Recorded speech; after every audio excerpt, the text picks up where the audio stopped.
नमस्कार, उत्तराखंड की खास खबरें देख रहे हैं आप सब। मैं हूं आपके साथ साहिल केरनी। टिहरी वाटर स्पोर्ट्स कप के समापन समारोह में उत्तराखंड के सीएम पुष्कर सिंह धामी पहुंचे, जहां टीएचडीसी के अधिकारियों व भाजपा जिलाध्यक्ष राजेश नौटियाल ने पुष्पगुच्छ और मोमेंटो देकर उनका भव्य स्वागत किया।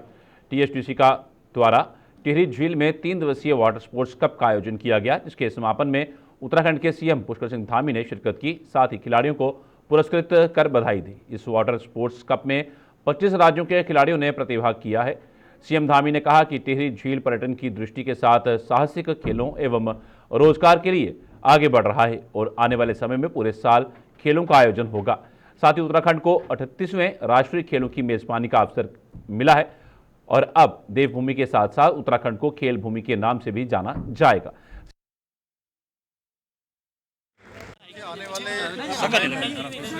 सालों से जो लगातार यहाँ पर वाटर स्पोर्ट्स की प्रतियोगिताएं प्रारंभ हुई हैं, अन्य प्रतियोगिताएं, अन्य साहसिक खेल, वाटर स्पोर्ट्स यहाँ पर लगातार बढ़ना है। इसलिए पूरा टिहरी हमारा ख्याल है, टिहरी जनपद हर दृष्टि से विकास के क्षेत्र में आगे बढ़ना चाहिए।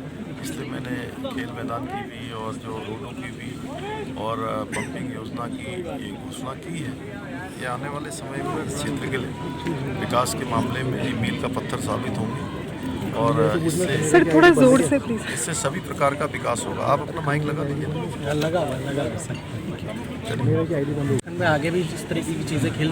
देखिए, 38वें राष्ट्रीय खेल यहाँ आयोजित हो रहे हैं और ये हमारे लिए बहुत ही एक अवसर है हमारे राज्य के खिलाड़ियों को आगे लाने के लिए, यहाँ के खेल जो प्रतिभाएं हैं उनके विकास के लिए और खेल अवस्थापना स्ट्रक्चर को विकसित करने के लिए भी हम उस दृष्टि से काम कर रहे हैं। और जब खेल विश्वविद्यालय बन जाएगा तो और अच्छा हमको प्रशिक्षक मिलेंगे और खेल की गतिविधियाँ जो नवाचार हैं उन सब में जो है लोगों को पढ़ने का अवसर भी मिलेगा और ट्रेनिंग का अवसर भी मिलेगा। ये जो शुरुआत हुई है इसको बहुत आगे तक लेके जाना है और टिहरी झील का जो एक महत्व है कि इतने सुंदर स्थान पर ये झील आज बनी हुई है और इसको खेलों के जो ये वाटर स्पोर्ट्स हो रहे हैं यहाँ पे, इससे इसकी महत्ता और बहुत ज़्यादा बढ़ गई है। देश और विदेशों में इसकी चर्चा हो रही है, तो इसका हम पूरा फ़ायदा उठाएंगे और इसको आगे बढ़ावा देंगे।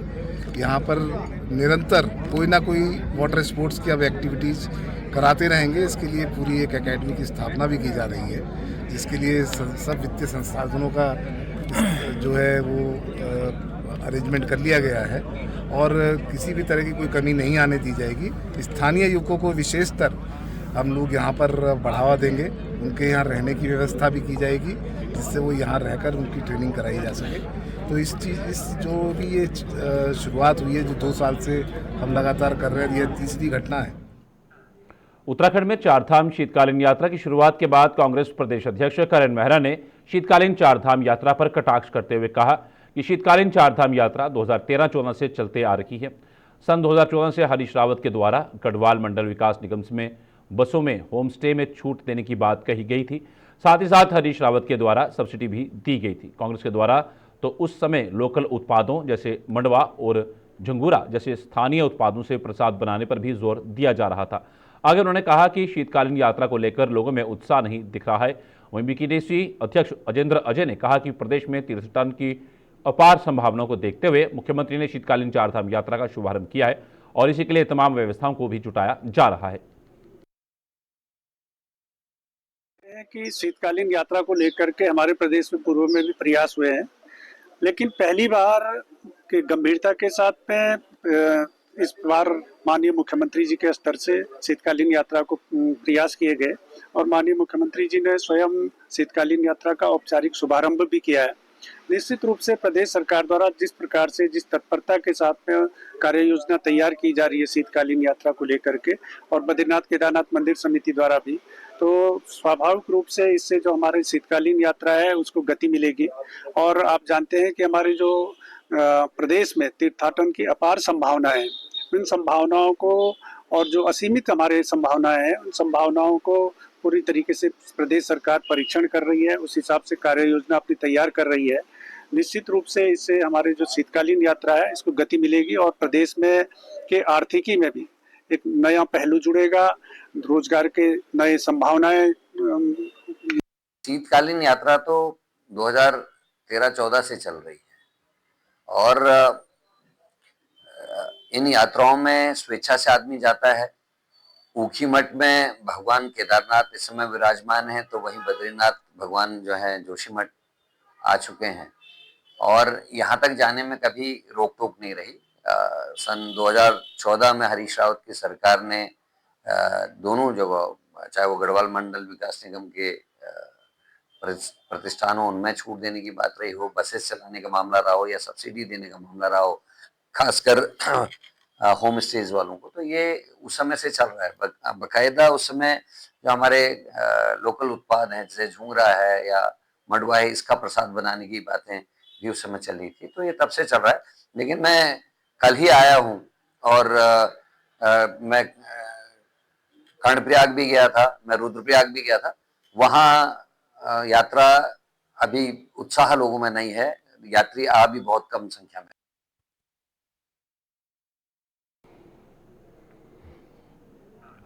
उत्तराखंड में 28 जनवरी से 14 फरवरी 2025 तक आयोजित होने वाले 38वें राष्ट्रीय खेलों की जानकारी देते हुए खेल मंत्री रेखा आर्य ने बताया कि राष्ट्रीय खेलों के आयोजन के लिए सरकार पूरी तरह से तैयार है। सभी मूलभूत ढांचागत सुविधाएं तैयार की जा चुकी हैं। उत्तराखंड के खिलाड़ियों को विश्व स्तरीय कोच की सुविधा दी जा रही है। 15 तारीख को राष्ट्रीय खेलों की पहचान लोगों को लॉन्च किया जाएगा, जिसके माध्यम से उत्तराखंड के रंगों को भारत के हर कोने तक पहुंचाया जाएगा। इसके साथ ही खेल एंथम, खेल आइकन, शुभंकर, टॉर्च लॉन्चिंग और उत्तराखंड की संस्कृति को दर्शाते हुए जर्सी की भी लॉन्चिंग होगी। के जो निर्देश थे उस निर्देश में काम करते हुए कल मेरा दिल्ली जाना हुआ और दिल्ली जाने में माननीय केंद्रीय खेल मंत्री मनसुख मंडाविया जी से मुलाकात रही। मनसुख मंडाविया जी के साथ मुलाकात में उनको 15 तारीख जिस दिन हमारा लॉन्चिंग प्रोग्राम है, लॉन्चिंग प्रोग्राम का तात्पर्य राष्ट्रीय खेलों के निमित्त 5 हमारे ऐसे महत्वपूर्ण सिंबल भी हैं, 5 हमारे ऐसे महत्वपूर्ण प्रतीक हैं जिसके माध्यम से राष्ट्रीय खेलों के आयोजनों में उसका प्रयोग होगा, प्रचार प्रसार में उसका उपयोग होगा, जिसमें हमारा लोगो है, जो हमारे खेलों की पहचान, उत्तराखंड के रंगों को भारत के हर कोने तक पहुंचाने का काम करेगा। वो आप हम सब के बीच में लॉन्च होगा। एंथम एक ऐसा गाना होगा जो राष्ट्रीय खेल उत्तराखंड का संदेश पूरी दुनिया में फैलाने का काम करेगा। हमारे देहरादून जनपद में RGIC स्टेडियम रायपुर में तीरंदाजी, एथलेटिक्स स्टेडियम में एथलेटिक्स, RGIC स्टेडियम रायपुर में squash, shooting range sports college Dehradun and Indian military academy जो स्थल रहेगी उसमें शूटिंग होगा। New multipurpose sports college, new multipurpose hall जो हमारे स्पोर्ट्स कॉलेज में है उसमें बास्केटबॉल होगा। New multipurpose hall sports college में ही जिम्नास्टिक भी होगा। ओल्ड MP स्पोर्ट्स कॉलेज उसमें जूडो होगा। ओल्ड MP स्पोर्ट्स कॉलेज उसमें वेट लिफ्टिंग होगी। हॉकी प्रैक्टिस ग्राउंड में लॉन बॉल होगा। एथलेटिक्स स्टेडियम स्पोर्ट्स कॉलेज में रग्बी 7 होगा। लगातार 32 खेल विधाओं को लेकर हमारे कैंप भी लगातार जारी हैं और इस कैंप में हमने लगभग 21 खेल विधाओं के लिए तो कैंप लगातार काम कर रहे हैं, जिसमें हमारे महिला पुरुष दोनों वर्गों के 42 कैंप संचालित हैं और लगभग 1260 बच्चे जो है खिलाड़ी बच्चे हमारा प्रशिक्षण ले रहे हैं।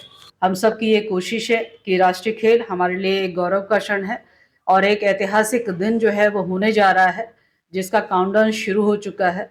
निश्चित रूप से माननीय मुख्यमंत्री जी लगातार इसमें अपनी नज़र बनाए हुए हैं। उनके मार्गदर्शन में हम प्रतिदिन आगे बढ़ रहे हैं और खेल संसाधनों के या स्थापनाओं के विकास में मैं समझती हूँ कि हमारा उत्तराखंड पहला ऐसा राज्य हो सकता है। फिलिप्स एजुकेशन ने उत्तराखंड सरकार के साथ साझेदारी में advance manufacturing centre of excellence से अपने छात्रों के नए बैच की ग्रेजुएशन का जश्न मनाया। हरिद्वार के विशिष्ट ITI में स्थित ये आधुनिक यूनिट ग्रेजुएट्स को उद्योग जगत की ज़रूरतों के अनुसार अत्याधुनिक कौशल प्रदान करती है और उन्हें प्रीमियम मैन्युफैक्चरिंग कंपनियों में अच्छे वेतन की नौकरियां हासिल करने में सक्षम बनाती है। इस प्रोग्राम ने ज़बरदस्त सफलता हासिल की है। 100 से अधिक ग्रेजुएट्स को जानी मानी कंपनियों जैसे हीरो, VBN और ज्योति CNC में नौकरियां मिली हैं।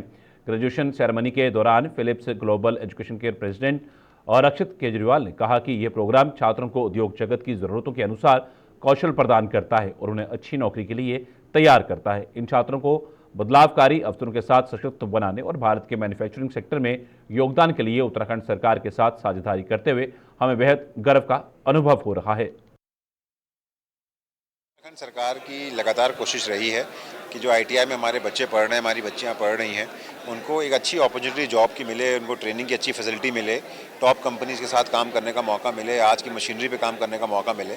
और मैं फिलिप्स एजुकेशन का बहुत बहुत धन्यवाद करता हूं कि जो सोच हमने रखी थी 3 साल पहले मंत्रालय में कि अच्छी कंपनी के साथ सेंटर ऑफ एक्सीलेंस के रूप में चलाया जाए ITIs को, उसी के साबिक आज फिलिप्स ने 44 बच्चों को, जो पूरा बैच है, उनको नौकरी दी है।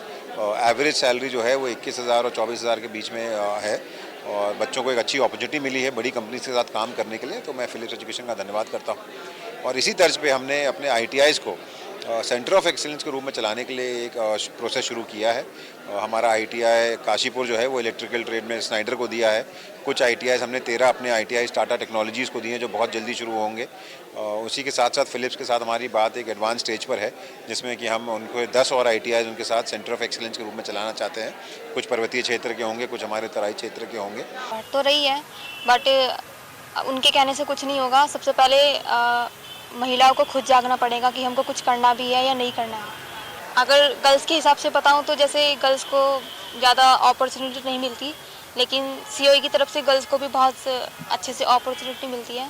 तो मैं यही कहना चाहूँगी कि गर्ल्स को भी COE ज्वाइन करना चाहिए ताकि उनको भी एक अच्छी जॉब मिले। महीने ट्रेंड किया गया, उसके बाद हमें प्लेसमेंट दी गई है और अच्छी प्लेसमेंट दी गई है। और मेरा VBDN कंपनी मल्टीनेशनल कंपनी है जिसमें मेरी ज्वाइनिंग हुई है। कितने पैकेज पर जो है सर 23,000 अप्रोक्स इतना मिलेगा सर। सर ITI के बाद जनरली 14-15 हज़ार रुपये में होता है सर जो प्लेसमेंट होती है। और इसमें जो हम 3 महीने ट्रेंड हुए हैं उसके बाद हमें परमानेंट प्लेसमेंट मिलती है। ITI के बाद तो 1 साल अप्रेंटिस होती है, उसके बाद रखते हैं या नहीं रखते हैं, लेकिन इसमें 3 महीना ट्रेंड करके हमें परमानेंट प्लेसमेंट मिली है।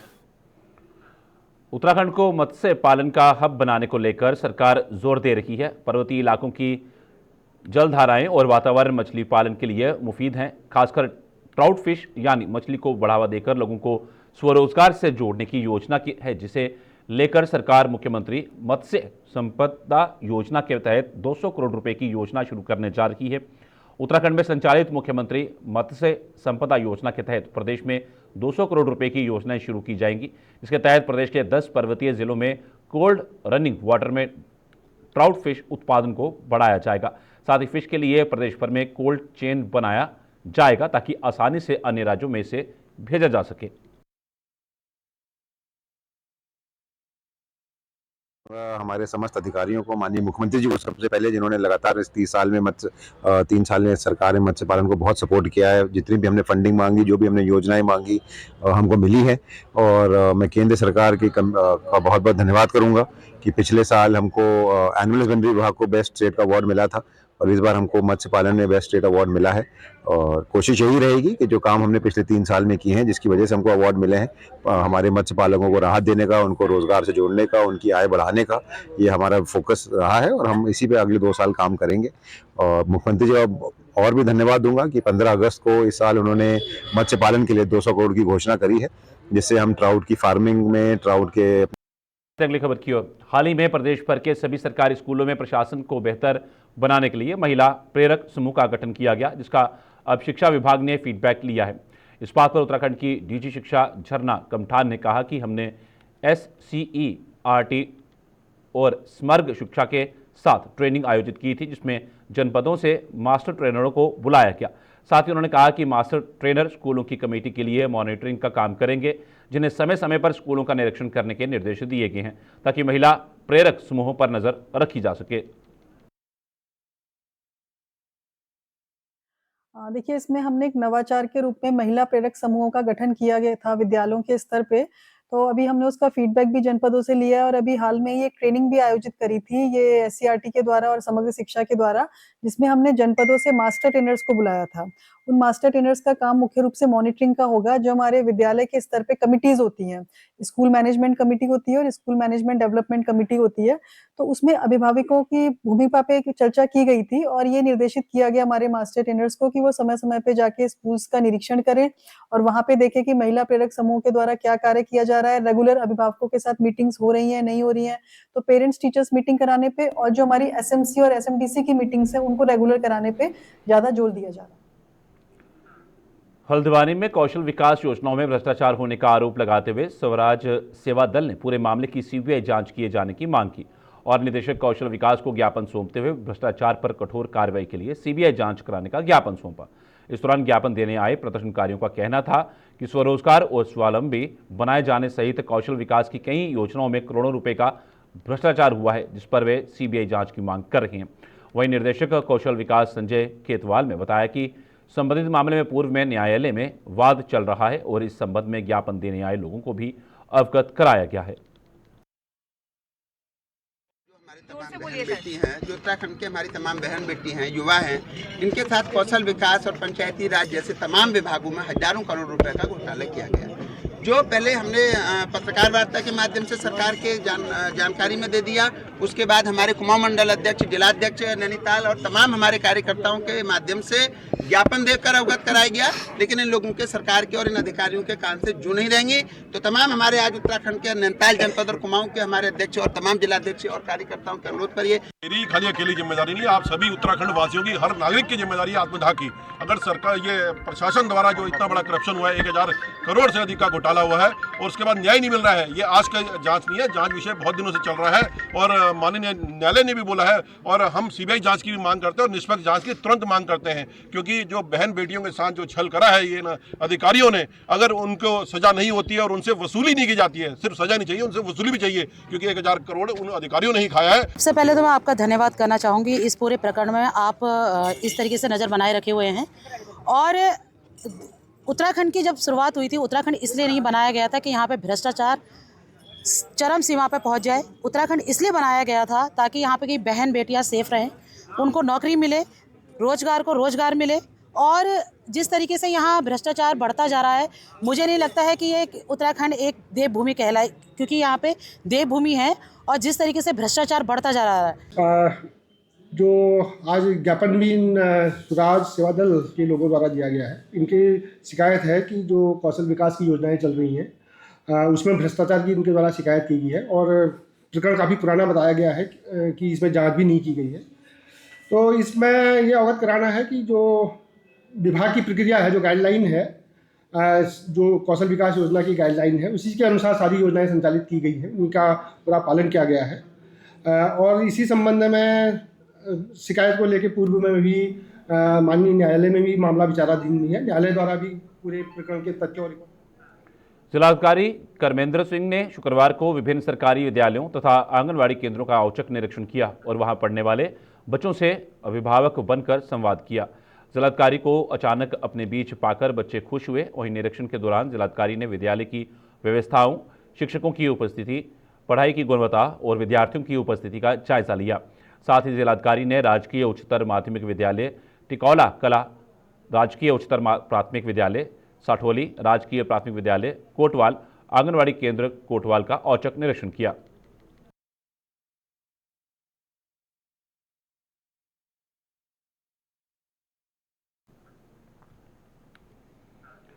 भाजपा सरकार की मुश्किलें कम होने का नाम नहीं ले रही हैं। एक तरफ किसान अपनी मांगों को लेकर भाजपा को लगातार पंजाब और हरियाणा में घेर रहे हैं, तो दूसरी तरफ उत्तराखंड ट्रक एसोसिएशन भी अपनी मांगों को लेकर अनिश्चितकालीन हड़ताल पर चला गया है। उत्तराखंड ट्रांसपोर्ट यूनियन के समर्थन में अब न्यू जनजाति मोटर ट्रक एसोसिएशन की भी पिछले 3 दिनों से हड़ताल पर है, जिससे कि देहरादून जिले की सहित टिहरी जिले के जौनपुर रवाई ओवरलोडिंग के खिलाफ हड़ताल पर चले गए हैं, जिससे कि लोगों को भारी दिक्कतों का सामना करना पड़ रहा है। न्यू जनजातीय मोटर ट्रक एसोसिएशन के अध्यक्ष अर्जुन सिंह का कहना है कि स्थानीय पुलिस प्रशासन बाहरी राज्यों से आ रहे ट्रकों की ओवरलोड पर कोई कार्रवाई नहीं करती है, मगर हमें लोकल स्तर पर बहुत परेशान किया जाता है। ये दोहरा मापदंड हम बर्दाश्त नहीं करेंगे।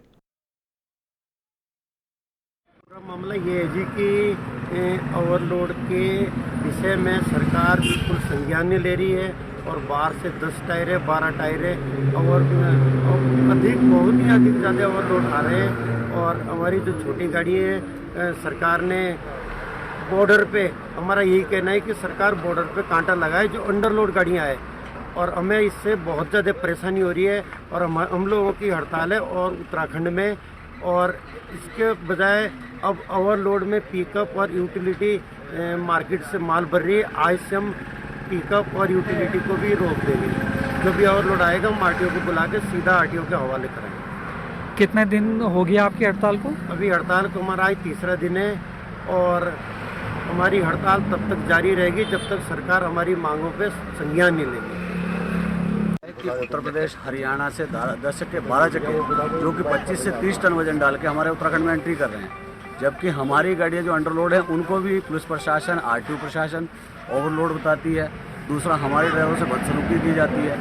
यहाँ पे पिकअप ओवरलोड चल रही है, हमारी गाड़ियों को काम नहीं मिल रहा है और ना ही यहाँ पे जो जितने भी व्यापारिक मंडल है रेट बढ़ा रहे हैं, रेटों को डाउन कर रहे हैं और ट्रक ट्रांसपोर्ट आज के टाइम में ख़त्म होता जा रहा है इसी कारण। और हमारी यही मांग है कि रेटों को सही किया जाए और हमारे ड्राइवरों से कोई बदतमीजी या बदसलूकी न की जाए।